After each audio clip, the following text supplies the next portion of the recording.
objetos inteligentes ou Smart Objects. Você sabe o que é isso? Você já usou? Isso é um recurso muito bom do Photoshop. Esse vídeo aqui vai ser dedicado a objetos inteligentes e você vai ver quais são as vantagens de usar os objetos inteligentes no seu trabalho e o que você pode fazer com eles, o que ele oferece para você de vantagens que é diferente de uma camada simples do Photoshop. Se você tem alguma dúvida sobre isso, fica comigo aqui até o final que você vai aprender tudo o que você precisa para usar objetos inteligentes e como que ele pode adiantar o seu trabalho e mais, te dar opções ilimitadas de edição. Então galera, bora pro vídeo! Então vamos lá, antes de começar eu queria agradecer o Daniel Carvalho, porque esse vídeo foi um pedido dele. Ele assistiu o vídeo de recortes difíceis aqui do canal, que é um vídeo que está dando um bom resultado. Mas assiste esse vídeo aqui até o final e eu vou deixar essa recomendação para você ver, porque lá eu uso objetos inteligentes também. Na verdade, eu vou te deixar duas recomendações no final desse vídeo, que são vídeos onde eu uso os objetos inteligentes. Então você vai ter a oportunidade de ver como que eles funcionam na prática. Beleza? Daniel, obrigado, viu? De coração. E se você ainda não é inscrito no canal, você que está assistindo também, se inscreve aí e dá a sua curtida. Se você quiser ver alguma aula em específico, deixa aí nos comentários também que a gente providencia aqui. Beleza? Obrigado, então agora vamos para o tutorial. Então a primeira coisa que a gente precisa saber dentro do Photoshop, como que funcionava antes do lançamento dos objetos inteligentes. Se você já usou alguma versão mais antiga do Photoshop, principalmente, se eu não me engano, posso estar errado, se eu tiver errado me corrija aí nos comentários, mas se eu não me engano ele foi implementado a partir da versão CS5. Como eu disse, eu não tenho certeza, mas se eu não me engano foi na versão CS5 que foi lançado o conceito de objeto inteligente no Photoshop. Mas como que era antes? Eu vou fazer aqui uma demonstração rapidinho, só para a gente entender a diferença entre uma camada que é uma camada simples e um objeto inteligente. Então, a maioria das pessoas, né, eu trabalho assim, acredito que vocês também, você que está vendo o vídeo, como que a gente faz? A gente abre aqui uma pastinha do Windows ou do sistema que a gente estiver usando e a gente abre a imagem, né? Então, por exemplo, eu vou criar uma composição em cima dessa imagem aqui. Então, o que eu faria? Eu abri uma imagem, agora eu já vou pegar a próxima imagem e jogo aqui em cima. Então, toda vez que uma nova imagem ela cai aqui em cima você está jogando uma imagem sobreposta a uma outra camada que já estava aberta aqui, então ele vem automaticamente, né? Isso tem como até você mudar essa configuração no Photoshop, né? Mas não vem ao caso aqui para o vídeo. Mas o padrão dele é que ele caia já como objeto inteligente. E como que a gente sabe isso, que ele está como objeto inteligente? O objeto inteligente ele tem esse X aqui, ó, tá vendo? Essas linhas aqui para diferenciar ele. E se eu confirmar, ou seja, der um Enter, então ele confirmou, aqui ele chegou como um objeto inteligente. Mas como que era antes? Antes seria mais ou menos isso aqui, ó. Tem várias formas de fazer isso aqui que eu vou fazer agora, né? Mas, por exemplo, se eu não quiser que ele abra como um objeto inteligente dentro da camada que eu estou trabalhando, eu posso fazer o seguinte, eu posso, ao invés de soltar ele aqui em cima, eu posso trazer ele aqui para a aba, né, aqui onde tem as abas dos arquivos que estão sendo trabalhados, e eu solto aqui na lateral. Então ele vai vir como um novo arquivo, tá vendo? Ele não caiu como objeto inteligente dentro aqui. E agora, como são dois arquivos separados, se eu pegar ele aqui e trazer para cá, note uma coisa. Só voltando aqui, ó. Aqui ele é uma camada simples, porque é o arquivo original que está aberto aqui, certo? Se eu arrastar daqui e trazer de lá, né, e arrastar para cá, ele vai vir da mesma forma. Então, veja só, aqui ele veio como uma camada simples. Qual que é a diferença entre uma camada simples e um objeto inteligente? É essa aqui, ó. Se eu pegar e abrir de novo, da forma original que eu tinha feito antes, tá vendo que aqui ele tem esse diferencial, ó? Ele tem aquela questão do X, né, que eu falei aqui. Eu vou confirmar. Esse aqui, ó, olha só.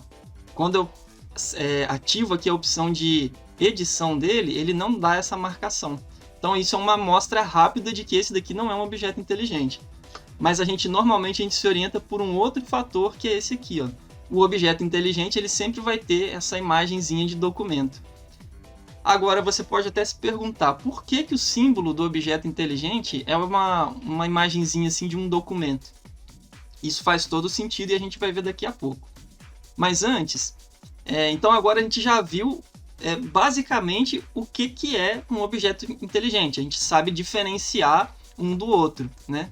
Mas por que tem essa diferença, né? O que faz uma camada ser uma camada simples e outra camada ser uma camada de objeto inteligente? A gente já vai entender. Eu vou fechar essa daqui porque a gente não vai usar mais nesse tutorial. Então aqui, ó, o que aconteceu? Eu estou aqui com uma camada simples, né? Você vê, ele não é um objeto inteligente. E aqui ele está mostrando para mim que é uma camada simples. Ele não tem esse atributo de objeto inteligente. Agora a gente vai ver para que serve o objeto inteligente no Photoshop. Então, imagina o seguinte, ó, vamos dar uma olhada aqui na qualidade dessa imagem. Tá vendo? Ele está até demorando aqui para terminar o zoom que eu apliquei, porque eu estou gravando o vídeo ao mesmo tempo aqui que eu estou mostrando para vocês.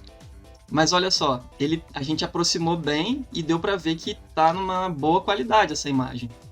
Agora, olha o que acontece, por exemplo, se eu diminuir essa imagem. Vamos supor, eu quero colocar essa imagem aqui. Só que aí eu continuo editando, né? Principalmente quando a gente trabalha com composição, que às vezes vão ser vários arquivos uns dentro dos outros, né? Às vezes eu posso mudar de ideia, né? E talvez lá para frente na edição eu decida que não é ali que eu quero colocar essa imagem aqui. Agora olha só o que aconteceu. Olha como que isso afetou a qualidade dele. Por quê? Porque essa imagem, ela tá aqui nos seus atributos normais, né? Então, quando você diminui ele, por exemplo, eu vou diminuir aqui de novo. Se eu confirmar, então agora ele já não é mais aquela imagem original que a gente abriu. Agora ele gerou uma nova versão dessa imagem, dessa camada que a gente está trabalhando, né? Nesse tamanho aqui. E a gente, né, conhece o básico de resolução de que se você diminuir um arquivo, quando você aumentar ele, não existe programa hoje em dia que saiba colocar pixels ali onde não tem, né? Então se a gente você diminuiu a quantidade de pixels, agora na hora que você aumentar ele vai perder a qualidade, com certeza. E quanto mais você for fazendo esse movimento, né, não adiantou nada a gente ter pegado uma imagem de boa qualidade na internet, porque agora a gente já danificou esse arquivo. Aquele vídeo que eu gravei sobre recortes difíceis no Photoshop, eu comentei sobre edição destrutiva e não destrutiva, né? Aqui a mesma coisa se aplica. A gente está fazendo uma edição destrutiva. E por que eu comentei das versões antigas do Photoshop? Porque teve uma época em que esse conceito, né, de objeto inteligente ele não existia. Então, só existia essa forma de fazer edição dentro do Photoshop. Muitas vezes, se você danificasse um arquivo, uma camada, dessa forma, você teria perdido ela. Porque agora você teria que deletar aqui e abrir ela de novo para você recuperar aquela resolução original com aquela qualidade. Mas imagina que você já colocou essa imagem aqui, você viu que tem uma diferença de tom entre o fundo e essa imagem. Imagina que você já colocou a imagem aqui, já tratou ela, já fez toda a ambientação dessa imagem aqui para essa que a gente vai usar de fundo, e depois você danificou a imagem. Você teria que começar tudo de novo, né? Então tinha outras formas que a gente usava para não danificar. Mas agora com o objeto inteligente isso ficou bem mais fácil. E agora a gente vai ver então qual que é a vantagem do objeto inteligente. Por que ele se diferencia das camadas normais ou do jeito antigo, né? Do jeito que se fazia naquela época. Então vou pegar e vou jogar aquele recorte que eu tinha aqui. E pronto, ele chegou aqui como objeto inteligente. Então vamos ver a diferença daquilo que a gente tinha falado. Vou fazer aqui o mesmo teste, ó. Vou diminuir ele bem, talvez até mais do que eu diminuí no outro. Olha lá, coloquei ele lá, depois eu desisti e falei, não, vou voltar aqui e aumentar a qualidade dele. Vamos ver se ele perdeu alguma coisa aqui da qualidade dele. Olha só, ele não perdeu, tá vendo? Já aproximei bem aqui e a gente vê a mesma qualidade original tá aqui. Por quê? Porque, na verdade,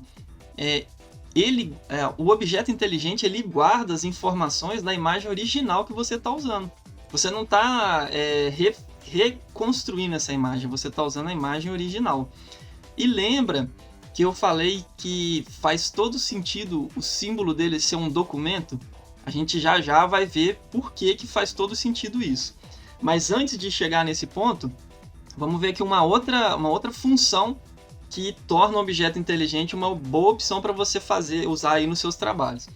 Lembra que eu comentei que antigamente, às vezes a gente já tinha tratado uma imagem e depois acabava perdendo ela?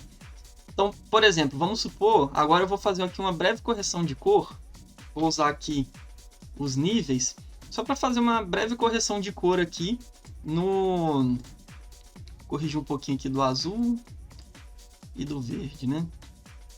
Não vou fazer uma coisa muito certinha, não. Ah lá, mas já deu uma boa diferença, né? Então aqui eu já fiz uma correção, já fiz um breve ajuste aqui para ambientar melhor esse personagem aqui na cena que a gente está trabalhando. Olha só o que aconteceu. O objeto inteligente, ele traz vários atributos que acompanham ele também, como por exemplo os filtros, né? Aquilo que a gente usou aqui agora foi um filtro, mas ele foi um filtro não destrutivo. Por quê? Porque ele não mexeu no arquivo original. Ele aplicou uma camada de filtro em cima do arquivo original. E o arquivo original permanece aqui nessa camada. Então, se eu mudar de ideia em relação a isso daqui, o que eu posso fazer? Eu posso simplesmente fechar esse olhinho lá e voltou a imagem original. Agora, vamos supor que eu não queira desfazer isso, mas eu queira editar isso. É só dar 2 cliques aqui, ó, e pronto. Ele abre de onde eu parei, olha lá, e eu posso trabalhar um pouquinho mais nele aqui, ó. Tá vendo? Então ele me dá uma série de ajustes e eu ainda posso ver aqui o arquivo original, tá vendo? Do jeito que ele estava. Então essas são algumas vantagens do objeto inteligente. E agora sim, por que eu falei que faz todo sentido o símbolo dele ser um documento? Porque isso daqui ele não é simplesmente uma camada, ele é de fato um documento que está aqui dentro. Se eu der 2 cliques nele, olha o que vai acontecer. Ele vai abrir muito parecido com aquele primeiro esquema que a gente fez. Lembra? Que eu tirei, eu coloquei... Assim que eu comecei esse vídeo, né? Eu abri os 2 documentos, um do lado do outro, né? E aqui sim você tem acesso ao original. Então se eu fizer qualquer edição nele aqui, por exemplo, se eu pegar aqui vou fazer uma edição porca aqui mesmo, né? Só para você ver aqui, ó. Vou mudar a cor dele aqui. Essa mochila. Porcamente, tá, pessoal? Por favor, não repara não. Então, por exemplo, já coloquei aqui. Eu vou fechar ele e olha só o que vai acontecer. Agora sim eu mexi no original. E o original, ele veio para cá. Tá vendo? Mas outras possibilidades que vão se abrindo usando os objetos inteligentes no Photoshop. Eu vou fechar ele aqui. E ao invés de eu abrir o PNG que já está recortado, olha só o que eu vou fazer. Esse recorte, ele veio dessa imagem aqui, essa aqui é a imagem original. Vou abrir ela aqui. Ó, essa aqui que é a imagem original. E ele está aqui nesse PSD. Ou seja, quando eu fiz esse recorte para esse vídeo, eu salvei uma versão em PNG já finalizada. E eu também mantive o PSD original, onde aqui dentro está a imagem toda. E a opção de objetos inteligentes, ele permite isso. Ele permite que você abra um PSD dentro do outro. Então eu posso pegar esse PSD e arrastar para cá. Tá vendo? Ele só veio aqui diferente com a moldura dele veio maior aqui porque ela está com o tamanho todo do arquivo, né? Mas se, por exemplo, se eu precisasse dessa imagem original aqui, olha só o que eu poderia fazer, por exemplo. Eu vou colocar ele aqui assim, mais ou menos nessa posição. Vou fazer a mesma coisa, né? Vou pegar aqui o Ctrl L, tá vendo? Ele está funcionando exatamente igual o outro, né? Então eu vou pegar aqui o azul, vou fazer mais ou menos a mesma coisa que eu fiz no outro. Aqui, vou voltar aqui para o RGB. Ah lá, fiz mais ou menos aqui um ajuste de cor rapidinho aqui.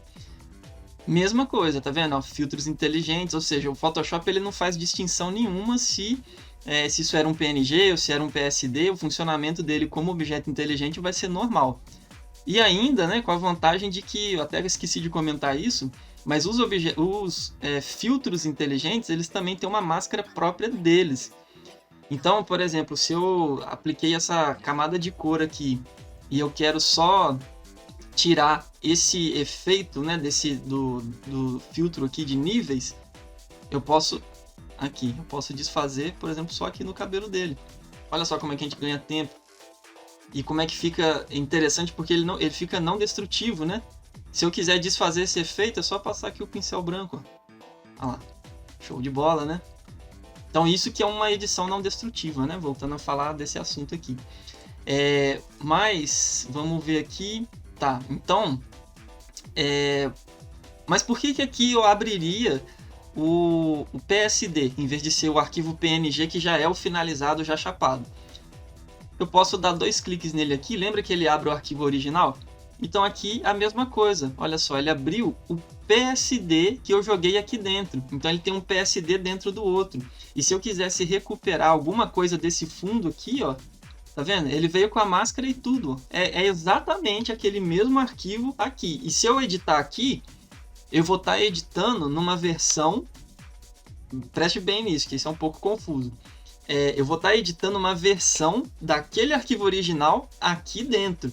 Ou seja, se eu salvar aqui agora, eu não vou estar salvando por cima desse original. Eu vou estar salvando por cima da cópia dele que está dentro desse que eu estou trabalhando aqui agora. Deu para entender? Se ficou alguma dúvida, deixa aí no comentário, por favor. Então, voltando aqui, ó, eu posso simplesmente pegar essa máscara branca, tá vendo? E aqui eu recupero a informação original. Se eu salvar aqui, eu posso dar um Ctrl S aqui agora. Olha só a diferença. Dei um Ctrl S aqui agora. Se eu voltar aqui, olha lá, veio para cá aquela mudança que eu fiz lá. Tá vendo?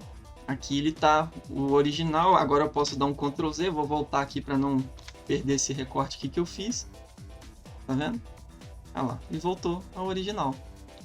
Então até agora a gente já viu o que são, né, os objetos inteligentes ou Smart Objects do Photoshop. A gente viu para que serve, em que casos que a gente usa. Eu sinceramente eu uso em todos os casos, porque se eu mudar de ideia lá no final do projeto, na metade do projeto para o final, eu tenho a informação original aqui salva. Então eu sempre uso objeto inteligente, eu não vejo distinção nisso. Às vezes, né, por exemplo, se eu pegar aqui só para ilustrar, né? Aqui eu poderia optar por usar tanto o PNG quanto o PSD. Então vai ter um efeito colateral que é óbvio aqui. O PNG, olha só, ele tem 1,92 MB e o PSD ele tem 53 MB. Então você vai gerar um arquivo maior, né? Então é nisso que você precisa pensar. Mas que tem vantagem em usar sempre objetos inteligentes, com certeza objetos inteligentes ele sempre traz mais vantagem, né? Mas existem casos em que você pode, em vez de usar um PSD dentro do outro, né, se você quiser gerar um arquivo um pouco mais compacto, você pode fazer esse recorte que eu comentei, né, e usar já o arquivo recortado, dependendo do uso que você for ter aí do seu projeto, né? Então basicamente é isso. E se você quiser ver na prática, num projeto real, como usar o objeto inteligente, eu vou te recomendar um outro vídeo que vai aparecer aqui no card agora, que é um vídeo onde eu criei um mockup de cartão de visitas. Então o que acontece? Você pode simplesmente, no arquivo original, mudar o cartão de visita que você está trabalhando e isso gera um novo mockup. Ou seja, com um arquivo original, você pode gerar várias opções de mockup de cartões de visita. Então, ali eu uso o objeto inteligente na prática. Eu recomendo que você dê uma olhada lá também. Então é isso, obrigado por você ter assistido até aqui. E se você gostou do vídeo, não esquece de deixar o seu like. Eu vou deixar aqui as recomendações então para você ver outros vídeos onde eu uso na prática os objetos inteligentes. Isso vai te ajudar a entender mais ainda a possibilidade que se abre com os objetos inteligentes no Photoshop. Até mais e até o próximo vídeo.